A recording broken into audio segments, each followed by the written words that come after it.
ஹைரா நமசிவாய. அதாவது வந்து மக்கள் வந்து ஆசிரமத்தை பற்றியும் உங்களை பற்றியும் தப்பாக அவதூறாக பேசுகிறாங்களே அம்மா. தர்ஷனத்தின் போது நீங்கள் வந்து கட்டி அணிக்கிறது கூட தப்புன்னு சொல்கிறாங்க. ஸோ வந்து நீங்கள் ஒரு பரமாத்மா, நீங்கள் தான் கடவுள் அப்படிங்கிறது எப்படிமா உங்களுக்கு புரிய வச்சு உங்கள்கிட்ட கொண்டு வர அப்படின்னு சொல்லும்போது அதுக்கு அம்மா சொல்கிறாங்கடா, யார் புரிஞ்சுக்கணுமோ அவங்க கண்டிப்பாக புரிஞ்சுப்பாங்க. ஏன்னா அம்மாவே அந்த சூழ்நிலையை கிரியேட் பண்ணி கொண்டு வந்திருப்பாங்க. நிறைய பேர் அம்மா கிட்ட வந்தவங்கடா இப்போ அம்மாவை தெரியுதுன்னா எப்படி வந்திருப்பாங்க. ஸோ முதல்ல வந்து பழைய வாழ்க்கையை வாழ்ந்துருப்பாங்க. ஆனால் அவங்களுக்கு எப்படி அம்மாவை தெரிய வந்தது. ஸோ அம்மா தான் அந்த சூழ்நிலையை உருவாக்கி அம்மா கிட்ட கொண்டு வந்து சேர்க்குறாங்க. ஸோ வந்து யார் புரிஞ்சுக்கணுமோ புரிஞ்சுப்பாங்க நம்ம சொல்கிறாங்க. அடுத்தது வந்து எல்லாரையுமே வந்து தன்னுடைய பிள்ளைகளை நினைச்சு கட்டி அணிக்கிற அம்மாவை யாருமே இது வரைக்கும் பார்த்துக்க மாட்டாங்க தானே. ஸோ அதால தான் எல்லாருமே அப்படி விமர்சிக்கிறாங்க. ஸோ வந்து அது அவங்களோட இயல்பு அப்படி தான். ஸோ அதால் அம்மா வந்து யாரையுமே குறை சொல்ல போகிறது கிடையாது.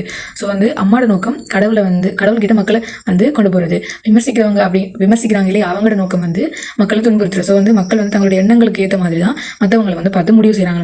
மற்றவங்களை பற்றி இப்போ வந்து நம்ம வந்து எப்படி இருக்கணும், நம்ம எண்ணம் எப்படி இருக்கோ அப்படி தான் மற்றவங்களையும் நம்ம பார்ப்போம். இப்போ நம்ம யோஷா அப்படி தான் மற்றவங்களும் இருப்பாங்க அப்படின்னு நம்ம தப்பாக முடிவு பண்ணுவோம். ஸோ வந்து அது தப்பு, பெரும்பாலும் அது தப்பு அப்படின்னு சொல்லி அம்மா சொல்கிறாங்க. ஏன்னா அது குறுகிய கண்ணோட்டத்தில் பார்க்கறதால அது பெரும்பாலும் தப்புல தான் போய் முடியும்னு சொல்கிறாங்க.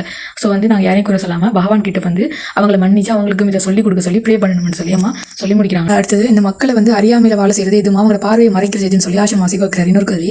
அதுக்கு வந்து அம்மா சொல்கிறாங்க, வெளியில இருந்து எதுவுமே அவங்களுடைய இதை மறைக்கல, ஆனால் அவங்களுடைய சொந்த மனம் தான் அவங்களை மறைக்குது. இப்போ வந்து அவங்களோட மனதில் வந்து நிறைய எண்ணங்கள் நிரம்பி இருக்கு இல்லையா, அந்த எண்ணங்கள் என்ன சொல்லுது அதுதான் அவங்க கேட்குறாங்க. ஸோ அதுதான் அறியாமையில அவங்களை மூழ்கடிச்சு வச்சிருக்குது. அதோட அவங்க வந்து ஒரு ஆத்மா அப்படிங்கிறது யாருமே ஏற்றுக்கொள்றது கிடையாது. ஏன்னா அவங்க உடல் தான், ஏன்னா அவங்க கண்ணில் காண்றது மட்டும் தான் வச்சு நம்புறாங்க. எல்லாமே அதை வச்சு தான் எல்லாமே சொல்றாங்க. ஸோ வந்து நாங்கள் உடல் அப்படின்னு நினைக்கிறதால இவ்வளோ பிரச்சனை சொல்லி அம்மா சொல்றாங்க. ஸோ வந்து இப்போ நாங்கள் வந்து இப்படி ஆத்மாடி யார்கிட்ட போய் சொன்னா கூட நம்ம போகிறது கிடையாது. ஸோ அதை தான் அம்மா சொல்றாங்க. நம்ம அறியாமைக்காரன் நம்ம தான் அப்படி நினைச்சிக்கிட்டு இருக்கோம். அடுத்து வந்து மனிதன் வந்து பாதி ஆண் பாதி பெண் நம்ம சொல்றாங்க. இப்போ வந்து சில ஆண்களில் பெண்மை அதிகமாகவும் சில பெண்கள் ஆண்மை அதிகமாகவும் இருக்குமாம் நம்ம சொல்றாங்க. இப்போ வந்து ஒருத்தங்களுடைய இந்த சிந்தனைகள் செயல்கள் இருக்குல்ல, அதை வச்சே வந்து அவங்க கிட்ட எது அதிகமாக இருக்குது, ஆண்மையா பெண்மை எது அதிகமாக இருக்குன்னு சொல்லி கண்டுபிடிக்கலாம்.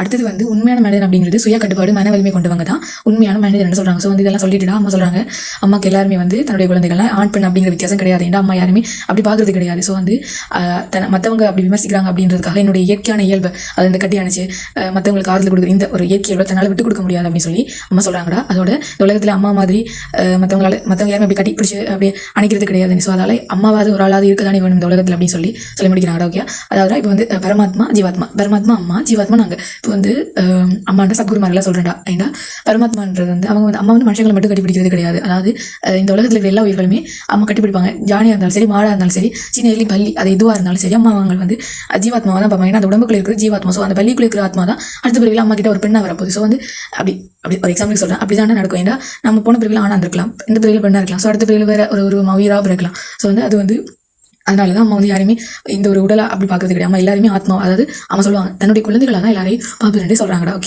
ஓகே, நமசிவாய. இதோட ஃபுல் வீடியோ அந்த புன்னகை அப்படிங்கிற யூடியூப் சேனல் பிளேலிஸ்ட்டில் இருக்குடா, போய் பாருங்க. நமசிவாய.